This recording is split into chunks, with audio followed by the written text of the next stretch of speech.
Hey folks, thanks for tuning in. My name is Galen Low with the Digital Project Manager. We are a community of digital professionals on a mission to help each other get skilled, get confident, and get connected so that we can amplify the value of project management in a digital world. If you want to hear more about that, head on over to thedigitalprojectmanager.com/membership. Okay, today we are talking about the risks and rewards of overcommitting as a project manager. And specifically, we're going to be talking about some strategies for how project leaders can set the right boundaries without limiting their career opportunities. And with me today is Ken Stewart, a change management and delivery leader in the tech space, and also the author of Burn That Project Down, a salty project manager's guide to stand out without burnout. Ken, thanks for joining me today. Thanks, Galen. It's great to be here. Appreciate that and appreciate the opportunity to spend some time with your community. Honestly, I'm excited because in our previous conversations, this topic just resonates so hard, and I hear about it so much, not even just like the long tail of it, right? Like the burnout side, but even just like the expectations of a project manager and trying to gauge and assess them, and also assess them in the context of the life that you want to live, your general livelihood, life outside of work, or even life within it, and sort of not getting to a point where you look back and you're like, wow, I've overextended myself, and this is not sort of going in a good direction. Maybe I could just start off with like just one hot question. Just to kind of like cue it all up, the big question. And the question is, most organizations, they want a project leader that is going to pour their heart and soul into a project to ensure that it delivers results. And in your opinion, is that the wrong thing to want? Like, what are the risks and rewards of having a project manager that just gives too much? Wow, man, that's a great question, and the one that plagued my career. I'll say that for all my career. Ross Perot had a great saying. He said that war has rules. Wrestling has rules, but politics doesn't. So what I get into, and I talk about this a lot with folks, is you got to know the game that you're playing. And you also need to know the rules to win, right? So I don't know about you, but I've worked at a lot of companies that want me to tattoo their name on my arm and probably a few other places along the way, right? So, that kind of gives a whole new meaning to the word brand, right? I think once you understand the game and once you understand the rules and how to play it, how to win, then you can actually get into whether or not you want to play or not. So that's what actually allowed me throughout the years to be able to make a hasty exit if I needed to, because there were some moral complications in a particular project or company I was working with. It also kind of helped me understand how to play the game from a standpoint of staying through some emotional turmoil that I was having and navigate all that. So what I'm saying a long way around here is that whatever you choose, you have to remember that you're the one choosing.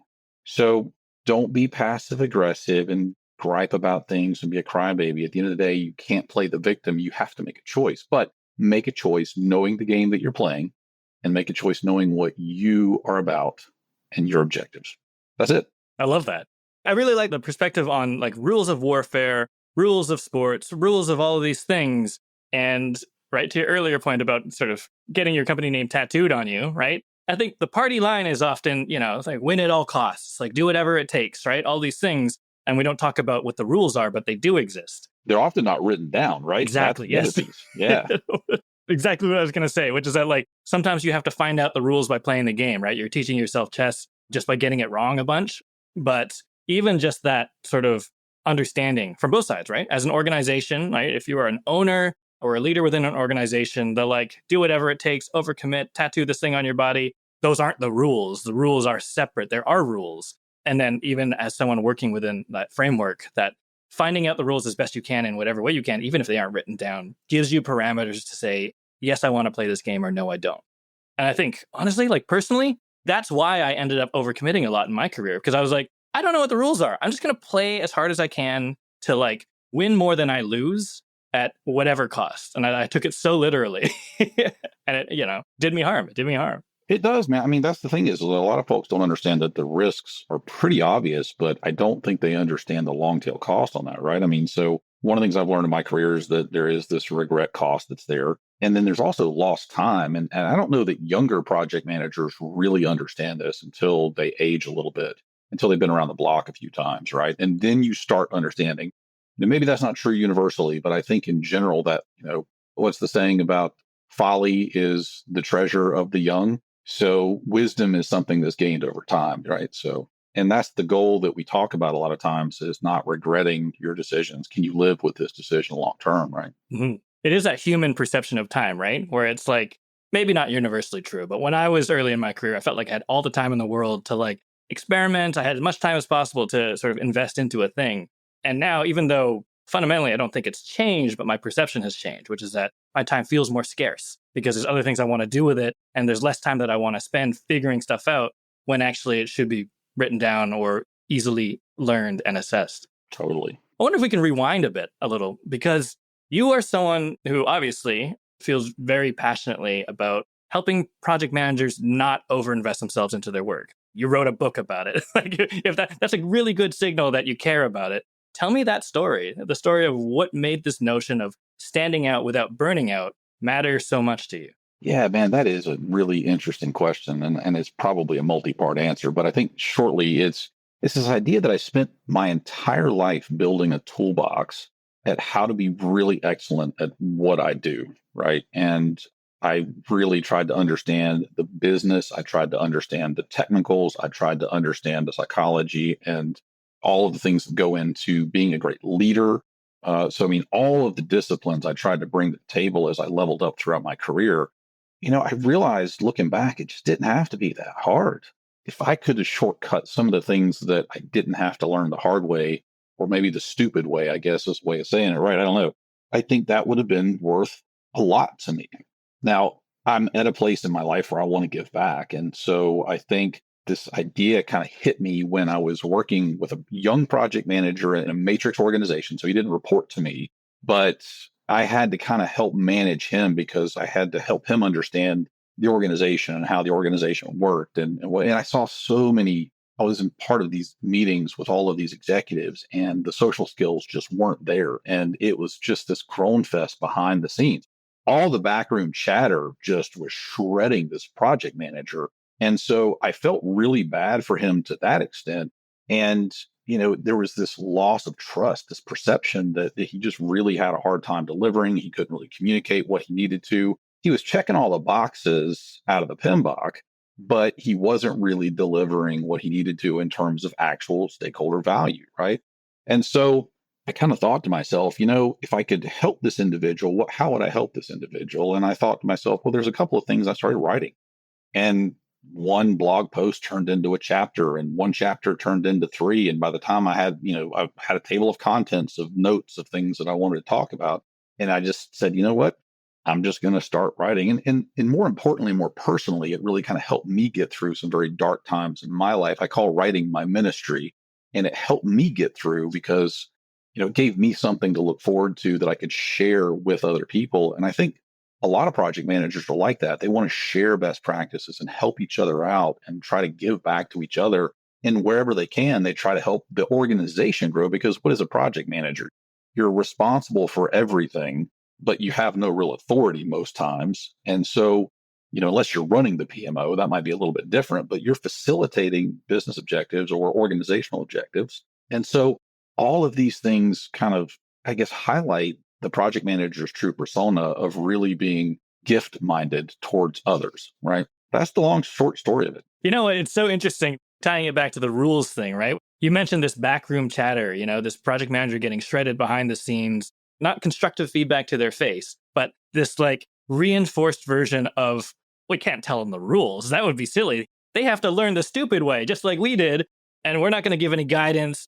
Let's just see if they figure it out. And if they don't figure it out, then they're out. And that's the game. And then even just that notion of giving back, the project manager role can be very lonely for all the points that you mentioned. And that's why we're sort of compelled to share with one another. We're also, haven't got the time usually. We're scattered. We're out and about. We're doing all these things. We're running a mile an hour. Is it mile an hour even a fast speed? Anyways, we're 100 miles an hour trying to do everything. And we're like, oh, I haven't got time to like take a course or do training, or like the training I did do is a textbook. And, there's all these things that I ought to do, but no one's really sharing with me or teaching me or walking me through the politics where there's no rules. Yeah. And Totally. how I can like not just throw spaghetti at a wall until it sticks. Maybe just tell me which is the sticky wall. Yeah, totally. Yeah.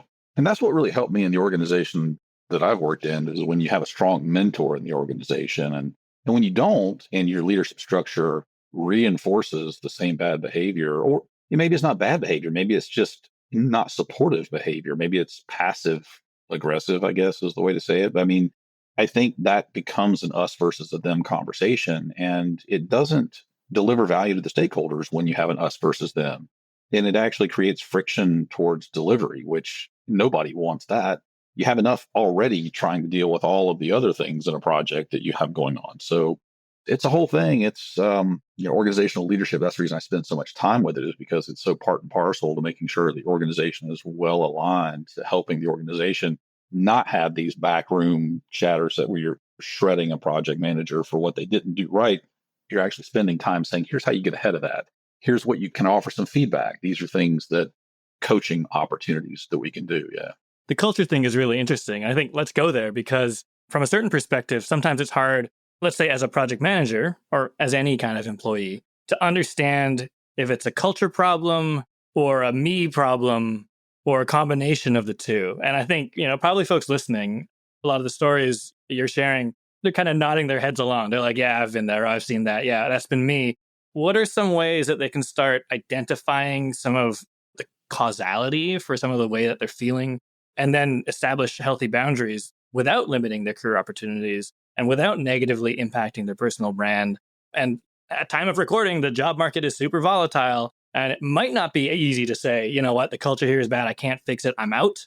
Yeah, what are some strategies that you've accrued along the way with your sort of writing ministry to kind of make decisions and set boundaries here without limiting one's career? That is a really, really tough place to be. And I still struggle with it today. It's something that, part of the joy of writing these things down is that you can refer back to them. And, in a rereading, I remind myself, oh, yeah, that's right. I should have done this. Oh, what went wrong? Okay, this is what I didn't do. And so, part of it is you have to understand it's always going to be a mix. I think that's the idea is, when you think about oil and water, what do? You shake it up. That's how you get it to mix together, right? And it still really doesn't. And so it could be that you have an organization like that where you have an individual that just doesn't mix with the organization. We always talk, in leadership, we talk about can do, will do, and team fit.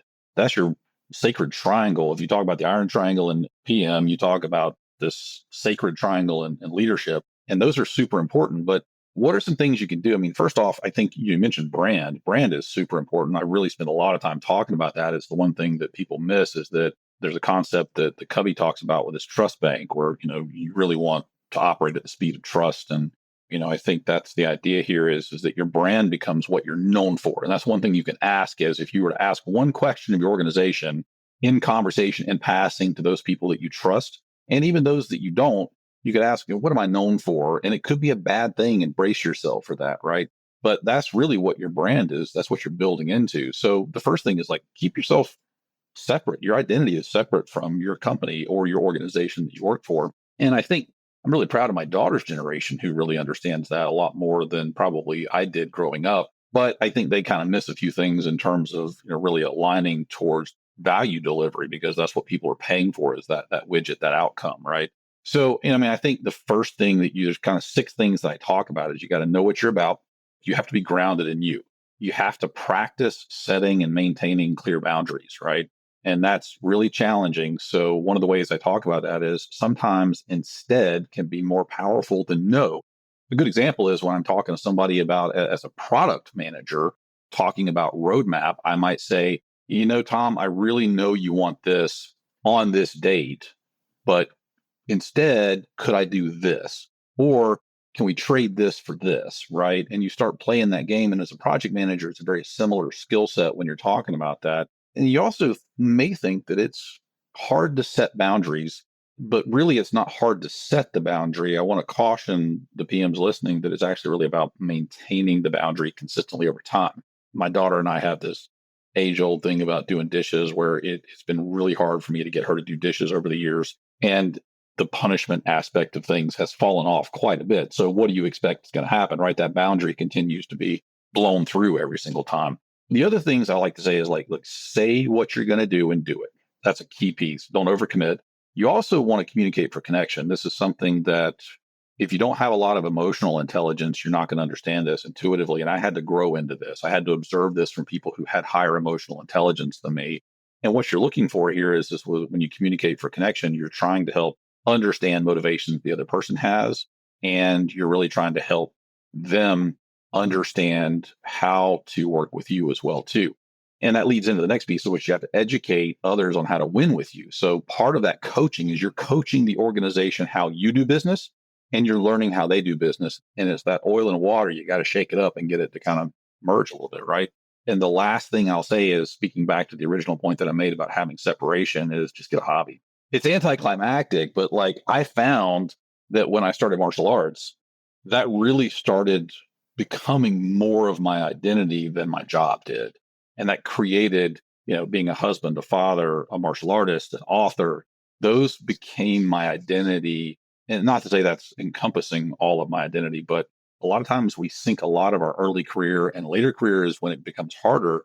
We sink a lot of that identity into our job, our job, our career. And then all of a sudden we find ourselves out of work wondering, who are we? What have we wasted the last 30 years of our life doing? In the green room, we were talking about sort of the gratification of work, especially like early in one's career. It's instant. You either feel great about it or something sucks, but you feel it right away. It's not this sort of like long game. We frame it as a long game, right? Like work your career, get the gold pen, retire. That's now a myth. It raised this question for me about sort of the perspective. And we're talking about, your daughter's generation, us folks who are whatever age we are. Yeah, right. A little older than my daughter's generation, for sure. Yeah.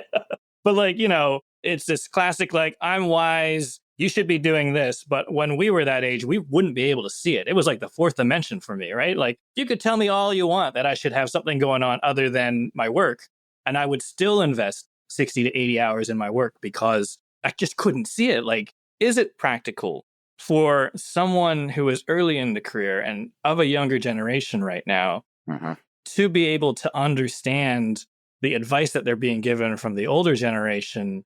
Or is there just this innate disconnect where it's like, sure, I get it. You walked up the hill both ways to school in the snow with no shoes. Like, I don't see it. I don't get it. It doesn't apply to me because I can't see that yet. How do you sort of guide younger folks across that quandary of being like, going from just trust me to test it and see how it's going to work for you? Goodness. I mean, I think that it's true that we are experiential beings, and that to truly understand something, we have to experience. I mean, I looked at that when I would start mentoring programs, and they are far more successful than I think there was. The statistic I read at the time was when you go to class and you listen to an instructor talk and you read the materials they're putting up on the screen, you're going to retain about 3% of that for about 6 months. Whereas if you put it to work and experience it yourself, applied knowledge, you're going to have something closer to a 90 something percent retention ratio.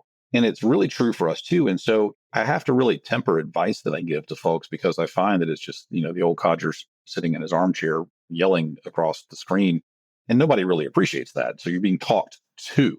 And I started really getting into this place where, for me, what really woke me up was a series of events that occurred in my own life that brought things really home. It started early in the Marine Corps, where the Marine Corps actually invested in career coaches to help us transition out into the civilian sector so that we wouldn't be a complete failure when we moved from a very structured life into a very unstructured life.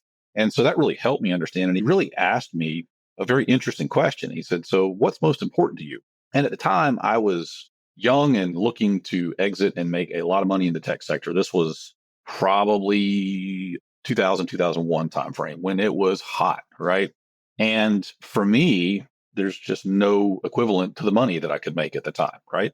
And when he asked me a second question and he said, okay, you're offered a contract to go overseas to the Middle East, and they're going to pay you $500,000 for an annual salary. And, which to me at the time was pretty good because I was maybe a sergeant at the time. And so that wasn't great pay. And he said, so the trick is you get all that money, but you can't see your family for a year. And that immediately triggered me. And I said, oh, well, I don't want that. That's not worth it to me. And the same thing happened to me later in my career, where I was offered an executive level career with vesting options and the whole 9 yards that would have set me up. And it would have meant that I wouldn't have had time with my family to see my daughter graduate. It was a career changing move for me, but it didn't feel right because I was away from my wife. I was away from my family. And so I've continued to choose the road less traveled in most cases, because of the fact that what I figured out early in the Marine Corps days was that. So what I would encourage after that long story was that Christensen says something in his book how will you measure your life? He says, intimate, loving, and enduring relationships with our family and close friends will be among the sources of our deepest joy in our lives. And it's something that a lot of people don't recognize until later in life. And so I would say prioritize your relationships first. And the second thing is work through exercises that help you understand what's important to you. Is it working at one of the big FANG companies? Is that important to you? Okay, well, what does that get you? What is the outcome? And salespeople are classic about understanding how to maximize their comp plan. Project managers can take a lesson from that and really understand what is the outcome that you're desiring. By doing what you're doing, investing the time you're investing, and maxing out your burnout fuel gauge, right? What is the outcome you hope to get from that? Is it a lot of gray hairs? Okay, fantastic. The flip side of that, in your story, which is like, what are you willing to give up? What are you willing to sacrifice? And, when you were talking earlier about sort of know what you're about, do what you'll say you'll do, and sort of work with the organization to like understand how they can get value out of you, are all things that are, probably complex to figure out, but don't rely on having 10 years of experience to like, know yourself. And when you were saying that, I'm like, know what you're about. And my inflection was know what you're about at any given time, because that might That's change. Absolutely. You should be doing those regular reviews with your check-ins with your life to see how your priorities have adjusted based on your current life. Sure. Yeah. Fantastic point. What I love about it is, we're kind of talking, I framed it around like your professional/personal brand. And I was thinking of it as like, and I think a lot of folks think of it like, what is your brand at work? Oh, yeah, I'm like this kind of person. Here's the value you're going to get out of me. It sounds like an elevator pitch, and that's fine. But that same exercise should be discovering what you're about and sort of standing behind that. It's like, but I'm not willing to not see my family for several years just to, get a $500,000 a year paycheck. There you go. Is maybe not on your resume, but is part of that exercise of building your professional or personal brand in general. I think that's really cool. Yeah. If I could offer one more thing, one of the things that really sank in later in my life is I read this early in my career, which was this deathbed exercise. And so you imagine yourself on your deathbed, you look back on your life, and what are your regrets, right? That all sounded great. And I went through that exercise in several leadership courses and career courses and yada, yada, yada. What really made a difference was when I actually sat down with a coach. And now you don't have to have a coach to do this, but what he did was he took me through some mindfulness exercises to get grounded in my body first. And then he actually took me through the exercise so that I could feel it. And this really reinforced that his people were experiential and not intellectuals, really. I mean, it's a really interesting stat about the fact that 93% of your decision-making capacity is emotional. 7% is actually the logic behind that, justifying that, right? We are emotional beings and we are experiential beings. And so when I felt what the end of my life was going to be and the priorities that I had, and I looked back and the only two people that were with me were my wife and my daughter, I had no regrets. I didn't have any regrets about the countries that I missed seeing because I had already seen a lot of what I wanted to see. I didn't have any regrets about my career. I didn't have any regrets about anything. It was, I had lived a full life because I focused where I wanted to focus. Now, it may not be family for some people. They may want to focus elsewhere, but do the exercise and drop into the feeling first. That's my advice. Actually, it's a really interesting one. I stepped in it the other day on LinkedIn where I was kind of like, oh, there should be safe practice. We shouldn't have to learn by putting our hand on the stove. And someone had a really good point. They're like, yeah, I think that's just kind of how humans learn, or, like it's part of it. And I'm like, okay, yes, we are experiential, right? Like we do need to kind of feel it. I love that notion. And I think this theme that's coming back up for me is like this, like sort of mentorship, right? The value of mentorship. And I know this is not like the topic of the podcast, but what I notice about it is that, sure, like you could do safe scenario practice as a group and, do team building and what have you. All those things are fine. But sometimes you might just need that sort of one-on-one to sort of have that conversation, have someone really zero in on you and what your focus is and help you answer the very specific questions about yourself to kind of get to that next step. And I think that's a really sort of neat notion of where mentorship fits into a larger picture of like professional development and learning. Yeah, it's huge. It gets me thinking about privilege probably isn't the right word, but what I mean to say is some folks will find themselves in a role at an organization where they are oil to the vinegar or vinegar to the oil, but do not have the luxury to sort of make a change. Ken, that's all fine. I can do these things. I can know what I'm about and I can make the decision to leave if only I didn't have to eat, pay rent, feed the family, take care of my parents. I'm stuck. Like I'm stuck in something toxic. They're asking me to tattoo the company name on my body. what can they do then? I don't know if it's like a coping or, maneuver or, Therapy, right? yeah. Where does that go? If someone feels stuck, I mean, I guess, what are some avenues they can kind of walk towards? That's actually a more common occurrence, and I've experienced that in my own life. I don't know the circumstances that lead you there, but a lot of people that I've talked with express similar concerns for various reasons.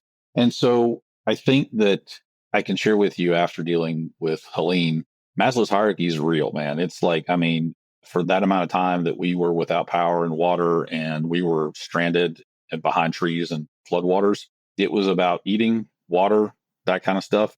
That was it. And taking care of each other. So it was basic survival. And so the drive to survive is really primal for us. And I don't want to let that go because project managers often find themselves in a role where they work very hard for the status that they attain and the levels they grow.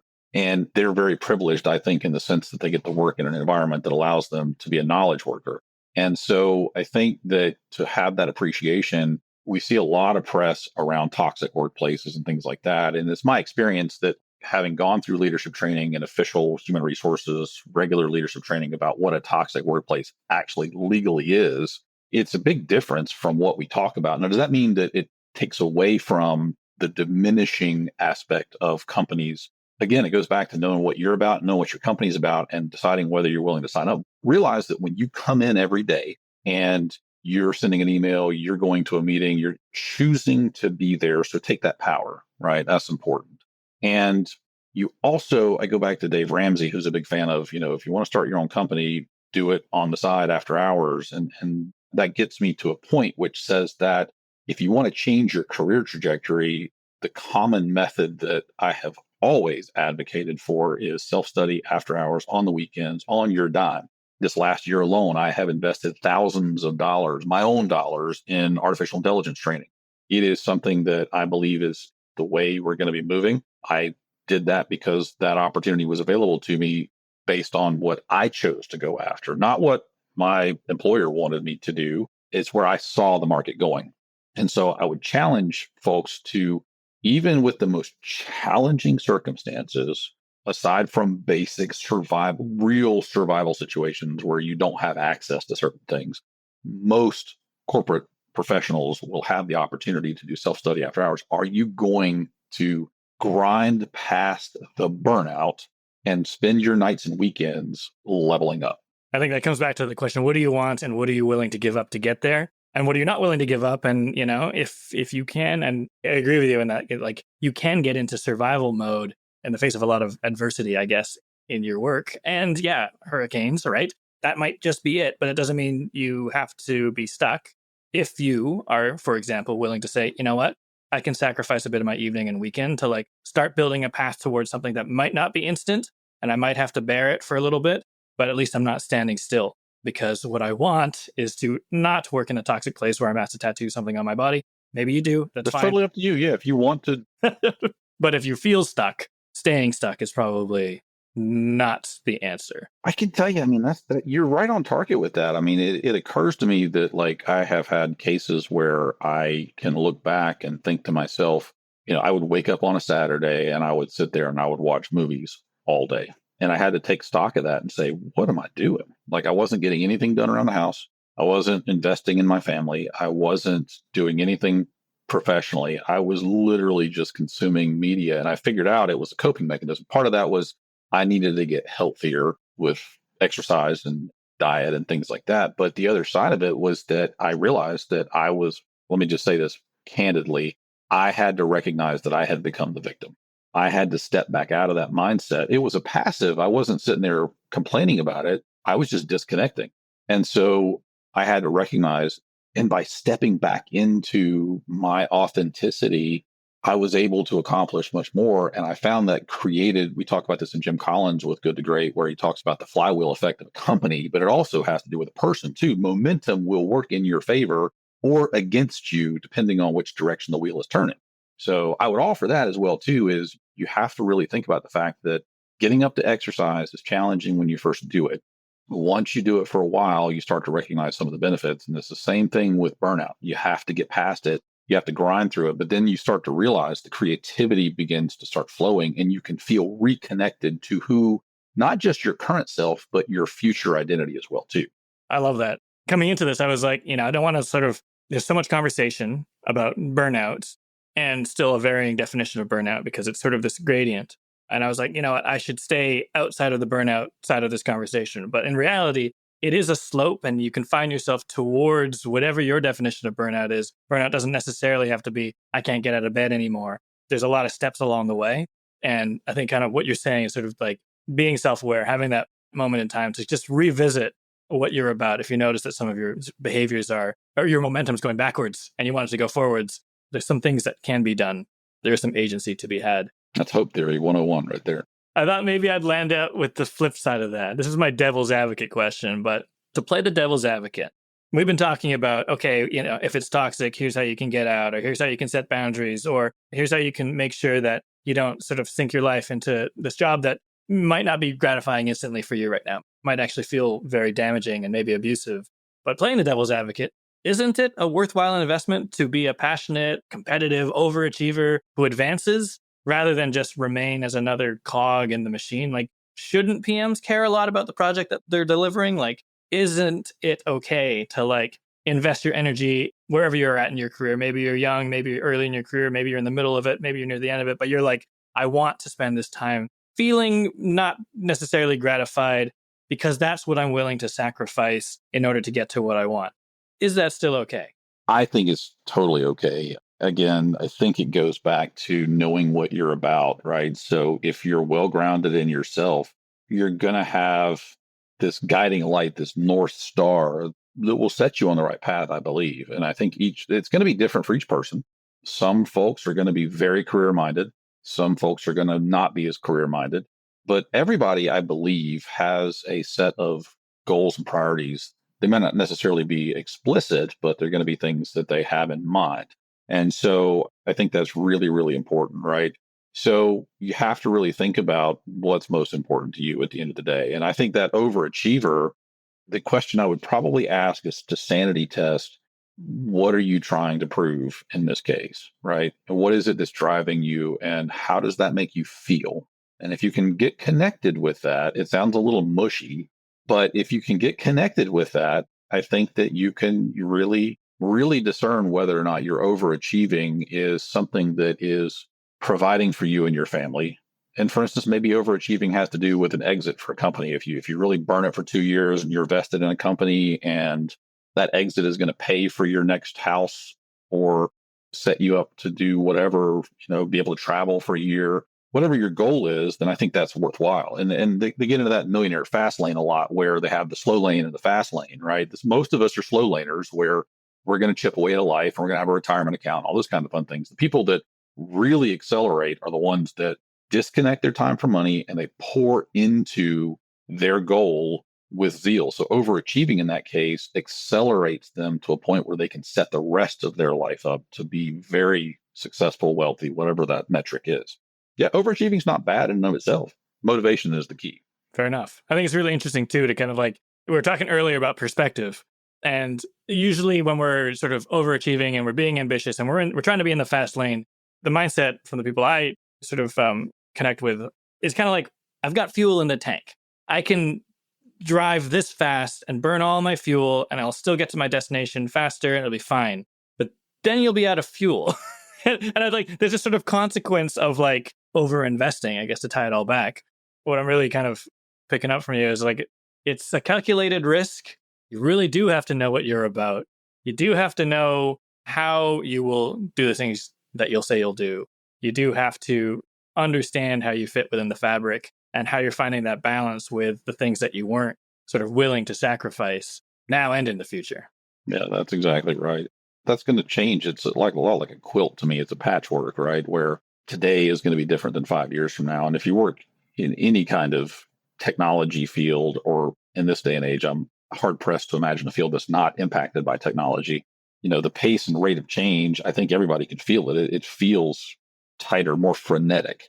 And so individuals are going to have to really do that. And I think our society at large with social media and things like that really pour on this idea. There was an interesting topic I think it was in a book called, there's an expletive in the word, so I won't use it, but it's, how not to give an F about everything. And so it's a fantastic read. And I thought it was going to be, tongue in cheek, but it's actually really good advice. And one of the things he said, when did it become unglamorous to be a middle-aged father or mother that came home and take care of their family? When did that become a failure?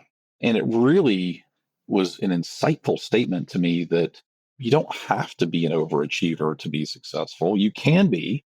Going back to knowing the game that you're playing and the politics involved and all that, don't be surprised if your employer accepts all of your gratuity and working all of the extra hours. They will, absolutely, lovingly, most of the time. Some will not. Some have good boundaries. And this is typically a very classical American thing to do. Although I do work with, I have worked with lots of global organizations that have a similar concept. It strikes me that it's a personal decision. And so we have to really root ourselves in understanding and grounding ourselves in who we are. I don't know, man. It's a really tough topic. I'm really passionate about it, but there's not a cookie cutter answer of here's how you should do it. I go out of my way to not prescribe, because I've had several medical professionals remind me that I'm not a doctor, right? So I take that very seriously. I'm not prescribing. I'm offering guidance based on my experience, and mileage may vary, right? I mean, it's going to be up to the individual to assess. And I encourage everybody, assess what I offer.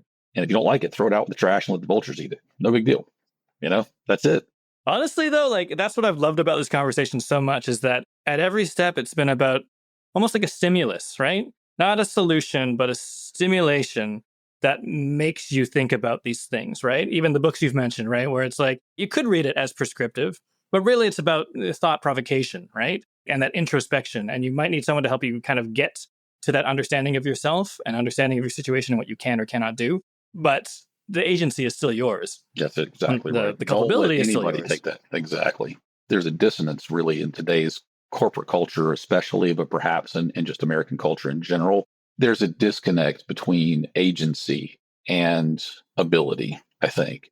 And that's a really interesting and telling thing of our times, that I'm a bit older, and my father even used to tell me that this would be something we would experience in our lifetime. And I didn't understand. Well, back to your point, I didn't understand what he was talking about at the time. I didn't have the eyes to see what he was talking about. But now looking back, I'm like, oh yeah, okay. I kind of get what's happening, the challenge that we have of where we're at. And so I would encourage everybody to not accept that they don't have agency. You've used that word a few times, and I think it's really important. I really want to underscore that agency is absolutely critical, not just to ego and power, but to hope itself, right? And what are we without hope? Just shells and husks. Boom. Love that. Ken, for our listeners, where can they find more about the book, Burn That Project Down? Great. So obviously you can find it on Amazon, and you can also find it on my blog, changeforge.com. So feel free to check me out there if you'd like to. Also, feel free to connect with me on LinkedIn. I love having great conversations with individuals that don't have to be like-minded. I enjoy challenging conversations because the adage goes, iron sharpens iron. So I welcome any conversation. Awesome. Love that. I will include links to your site and your profile in the show notes. Ken, thank you so much for spending the time with me today. It's been so much fun, very insightful. Thank you, Galen. Appreciate it. All right, folks, there you have it. As always, if you'd like to join the conversation with over 1,000 like-minded project management champions, come join our collective. Head over to thedigitalprojectmanager.com/membership to learn more. And if you like what you heard today, please subscribe and stay in touch on thedigitalprojectmanager.com. Until next time, thanks for listening.